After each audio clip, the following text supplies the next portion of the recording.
গণমাধ্যম সংস্কার কমিশন, এই কমিশনের যে সমস্ত মেম্বারের নাম দেখছি আমি, এদের মধ্যে 80%কে আমার আপ টু দ্য মার্ক মনে হয় না। কেন সেই 6 জন লোককে তারা পদত্যাগ করতে বললো একদিনের মাথায়? বস্তুনিষ্ঠতার সংজ্ঞা কে নির্ধারণ করবে? ওনারা সমন্বয়ক হয়ে গণ অভ্যুত্থানের দাবিদার হয়ে গেছেন, বিজয়ী। এখন তারা গড়ার দায়িত্ব নিজ দায়িত্বে নিয়ে নিচ্ছে। সেই যোগ্যতা তোমার আছে? একজন লোক হঠাৎ করে 82 বছর বয়সে এসে নিয়ে রাষ্ট্রনায়ক হয়ে যাব?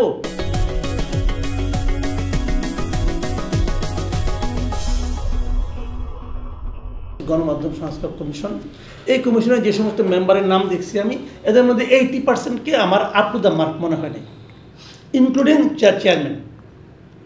উনি ভাই এই দেশের নাগরিক না, উনি নাগরিক এখানকার, বাট একই সঙ্গে উনি ব্রিটেনের নাগরিক।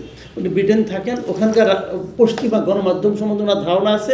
আমাদের গণমাধ্যমে যারা কাজ করে, গণমাধ্যম কর্মী, আমাদের গণমাধ্যমে যারা গ্রাহক, মানে যে টার্গেট গ্রুপ অডিয়েন্স যারা আছে, এদের সম্পর্কে ওনার কোনো স্পষ্ট ধারণা আছে বলে আমার কাছে মনে হয় না।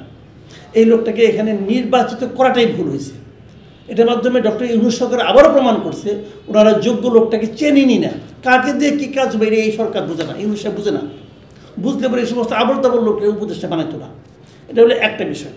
দ্বিতীয় বিষয়টা হলো যে এই গণমাধ্যম কমিশন কি কি সুপারিশ করবে এটা তাদের ব্যাপার, সেটা আমরা দেখবো, দেখার পর আমরা আরও মন্তব্য করব। কিন্তু এর আগেই যেভাবে এই উপদেষ্টারা, আমাদের তথ্য উপদেষ্টা দেখছি মাঝে মাঝে মন্তব্য করেন যে উনি গণমাধ্যমের স্বাধীনতা চান, কিন্তু কোন পর্যন্ত চান?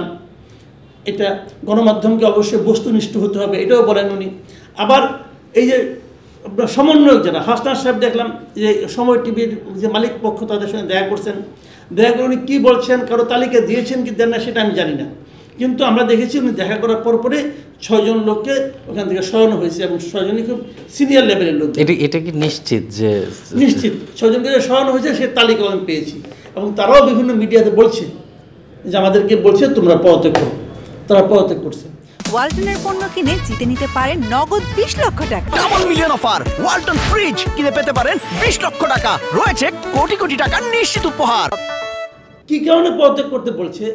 যদি তারা না যেয়ে থাকে তাহলে মালিক পক্ষ কেন তাদেরকে পদত্যাগ করতে বললো? এটা মালিক পক্ষকেও জবাব দিয়ে করতে হবে, করা উচিত আমি মনে করি সিটি গ্রুপকে জিজ্ঞাসা করা উচিত, এবং সিটি গ্রুপের এই ব্যাপারে ক্লিয়ার দেওয়া উচিত, একটা বিবৃতি দেওয়া উচিত। কেন সেই 6 জন লোককে তারা পদত্যাগ করতে বললো একদিনের মাথায়? কেন?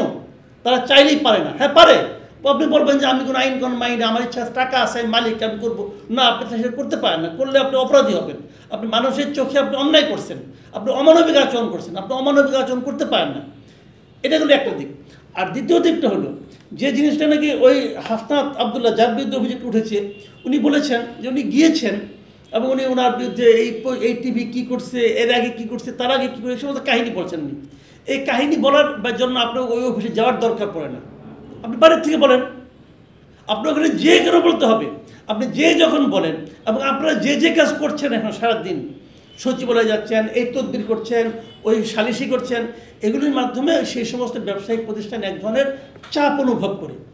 সেই চাপজনিত কারণে তারা যদি কাউকে বাদ দেয়, সেটা কিন্তু প্রকারান্তরে তার দায়িত্ব কিন্তু আপনার উপরে আসে।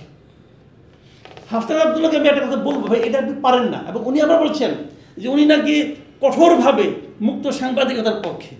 আবার পাশাপাশি এটাও বলছেন যে মুক্ত সাংবাদিকতা মানে বস্তুনিষ্ঠ সাংবাদিক। আরে ভাই, বস্তুনিষ্ঠতা কাকে বলে? বস্তুনিষ্ঠতার সংজ্ঞা কে নির্ধারণ করবে? হাসনাত আবদুল্লাহ নির্ধারণ করবে, নাকি পাঠক নির্ধারণ করবে, নাকি সিটি গ্রুপ নির্ধারণ করবে, নাকি ওই প্রতিষ্ঠানের সম্পাদক যিনি আছেন তিনি নির্ধারণ করবেন? প্রত্যেকটা মিডিয়ার একটা পলিসি থাকে। আপনি যদি আমেরিকায় যান, সিএনএনের যে পলিসি আর ফক্স টিভির পলিসি কিন্তু এক না।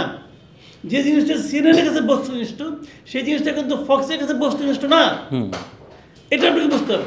আপনি বড়জোর কী বলতে পারেন যে ডিফেমেশন যেন না করে, সে যেন আপনাকে, আপনার জন্য ক্ষতি করে, সামাজিকভাবে আপনার ক্ষতি হয় এমন কিছু মিথ্যা যেন সে না বলে। এখন আপনি একটা আকাম করবেন, সেটা বললে পরে আপনার ডিফেমেশন হবে, এটা নিয়ে কিন্তু আপনি বলতে পারবেন না।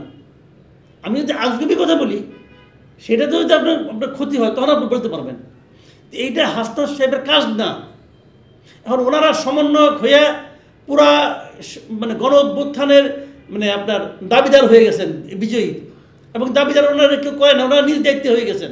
হয়ে নিয়ে ওনারা এখানে যান, ওইখানে যান, এরে কথা বলেন, তারে জ্ঞান দেন, এইগুলি ভাই ঠিক না।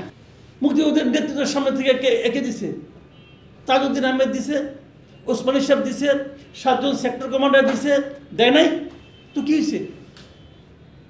হয়েছে নাকি? তারা কি করছে? এরা কি করছে? এরা হাসিনা সরকারকে পদ থেকে নামাইছে, ওকে নামাইছে। এখন আবার কি? এখন আর তারা কাকে নামাবে? এখন দেশটায় গড়বে। একটা ভবন যারা ভাঙে, সেই যারা শ্রমিক, তারা কিন্তু ভবনটা আবার নতুন করে গড়ে না। ভবনের গড়ার শ্রমিক একটা, ভাঙার শ্রমিক আরেকটা। ভবন ভাঙছো, কাম করছো, চুপচাপ বসে থাকো, এখন ভবন গড়তে আসো না।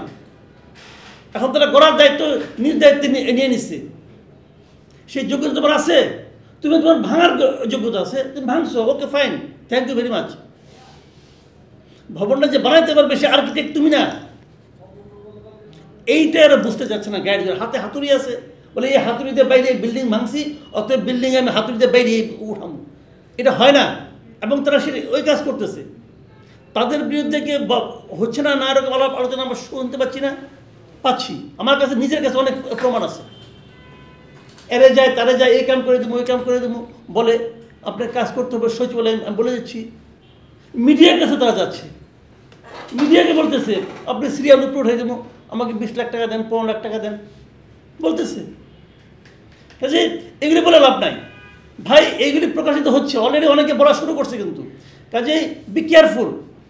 আমি খালি একটা কথা খালি বলবো, সমন্বয়কদেরকে বলবো, এই সরকারকে বলবো, বাঙালি জাতি বড় অদ্ভুত জাতি। মাথায় তুলতেও সময় লাগে না, মাথার থেকে নামাইতেও তাদের সময় লাগে না। মাথার থেকে নামতেছেন কি না একটু পাবলিকের কাছে যান, আলাপ সালাপ করেন, দেখবেন পাবলিক বলে দেবো আপনাকে যে আপনার অবস্থানটা তাদের হৃদয়ে কোথায়। আর আজকে 6 মাস আগে, 4 মাস আগে তাদের হৃদয়ে আপনি কোথায় ছিলেন। তারা গাইড অ্যান্ড ফিল্ড সার্ভে হিসেবে যাকে নিয়োগ করছিল, যাকে তারা প্রথম আনছে, উনিই তো প্রথমে ভুলটা করছে। ডক্টর ইউনূস সাহেব এসেই বলছে কি ছাত্ররা আমার নিয়োগকর্তা, এটি বলি তাদের মাথায় উঠাই দিছে। ডক্টর ইউনূস সাহেব আমাদের জন্য খুবই একটা শ্রদ্ধার ব্যক্তি, কোনো সন্দেহ নাই, কিন্তু আনফর্চুনেটলি উনি এই দেশের মানুষকে চেনেন না। সে তার ক্লোজ লোক যেগুলো আছে এগুলিকে চিনে, আর বাইরে কাউকে সে চেনে না। সে ভালো মতো দেশের সাংবাদিকদের চিনে না।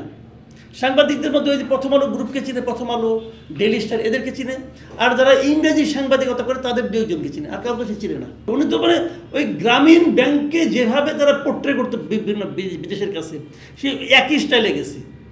গ্রামীণ ব্যাংক নিয়ে এসে কীভাবে গেছে, আমি একটা ব্যাংক করছি, অমুক করছি, তমুক করছি, মেয়েরা হলো এটার মাথায় বলছে। এখন দেখছে যে এরকম আরেকটা ইস্যু পাইছে, ছাত্ররা হলো এই আন্দোলনের মাথায়, পাবলিকের হাততালি পাইছে।